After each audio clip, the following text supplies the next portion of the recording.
In this video, I'm going to talk about the Warlord, giving you an advanced guide as well as some tips and tricks that I've picked up on the way. But first, I'm going to show you all his moves and how you should use them and who you should use them against. And then at the end, I'm going to actually show some gameplay footage of me versus people in PvP and how I use the moves. So keep watching and enjoy. When playing with a Warlord, you want to play patient but not too patient, because you are a counter-attacker as well as a harasser. So when an opponent attacks you, you want to take advantage of this situation.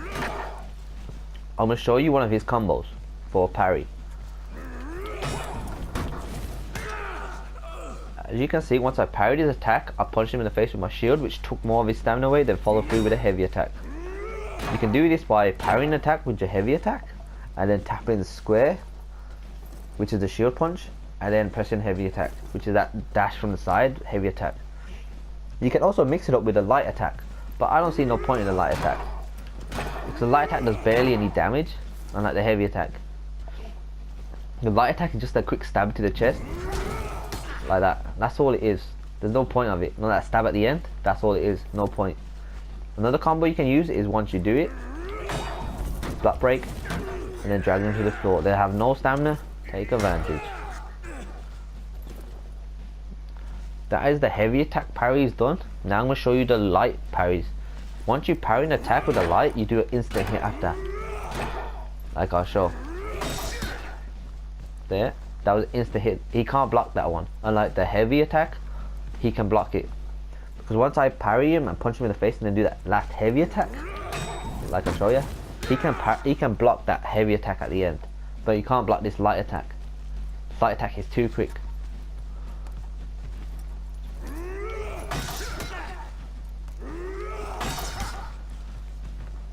There you go. That is his parries. Alright, on to the next one. I'll show you his can't touch this stance. No matter what direction you get hit from, you will block it. All you do is hold on the L2 and then down with your R2 analog stick.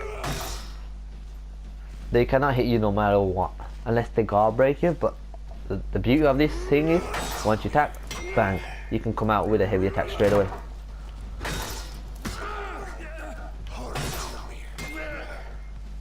It's good for when you're nearly dead and the opponent's nearly dead. You just wait for them to attack you, pop that, heavy attack. Heavy attack. It's so fast, they won't really see it coming because it's unpredictable. But I notice once he attacks me, he's put off balance, so I can take advantage of that situation. Another move you can do when you're in that stance is a headbutt, followed by a stab, which is tapping square and then tapping R1. That is pretty much his defense moves done. Now the gap. One move which is good for closing the gap with the Warlord is lunging forward and pressing R2. It's a slash.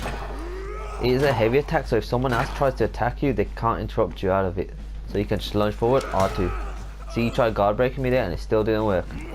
You can also mix it up with a headbutt, which is lunge forward, R2, headbutt, R1.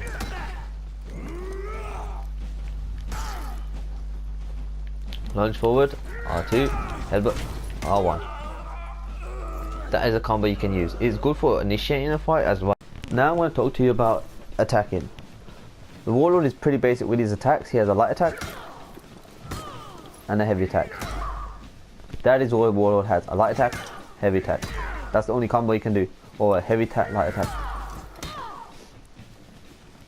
The light attack is useful for keeping distance with pacekeepers, berserkers or roaches. So if you do a light attack like that, it's really quick, so you can get through and they won't see it coming. Even people who are really good at blocking, like wardens, I've versed a lot of wardens and they can't see this coming through. I can manage to get their health down quickly by going back.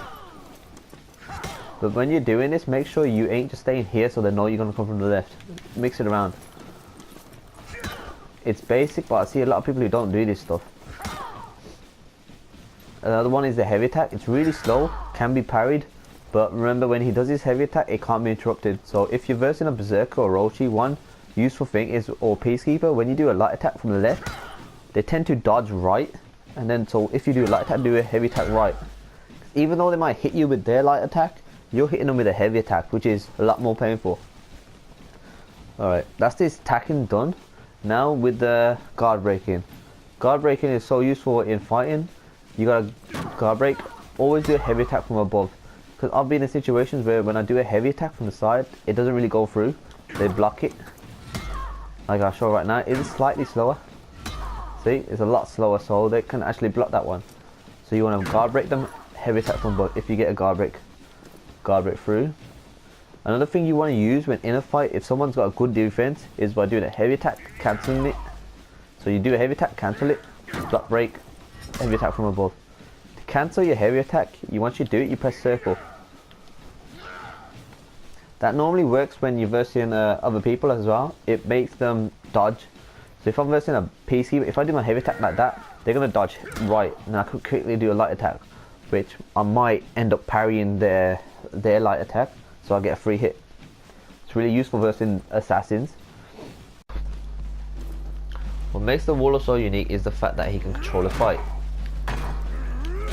Unlike the Raider can only pick and throw one person in one direction. He can't choose which way he wants to throw them. Like the Warlord, like simply by guard breaking and holding square, you can throw them in any direction you choose. So you can use it for throwing them off a cliff into the environment, take advantage of the situation. It's also good for isolating an opponent, getting them away from their pack, or even getting away from your teammate, saving your teammate's life. It's also so useful for versing someone in revenge. When they go in revenge, your teammates normally drop on the floor, so you want to move them away from your teammates. Also, by doing that, you are delaying their revenge duration, which is really useful in a team fight. The controlling move with the Warlord is by running and holding square. You can throw an opponent, so if there's a ledge behind them, you throw them off. All you do is run, while you're sprinting, you hold square. Now I have explained all the moves with the Warlord and how you should use them against who. I'm going to show you some gameplay footage now of me versing the Peacekeeper and the Kenzie. But notice when I'm versing the Kenzie, how I control the fight and I play a bit more aggressive, and like when I'm versing the Peacekeeper, how I keep my distance and I chip at her with my light attacks. So keep watching and enjoy. I hope this video was useful to you. If it was, please like and subscribe. Thank you. All the time. You can go give me that.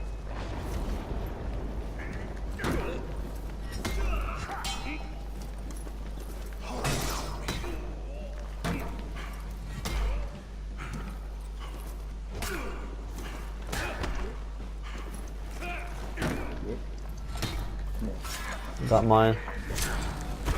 Straight control. I'm going to be versing a Peacekeeper, rep 6.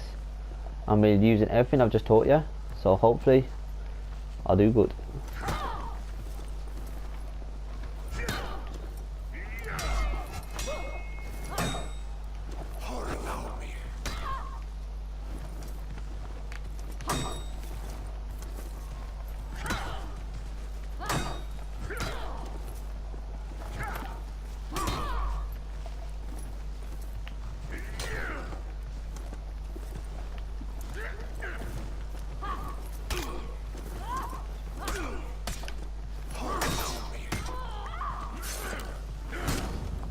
Notice how she started doing all the attacks from different angles.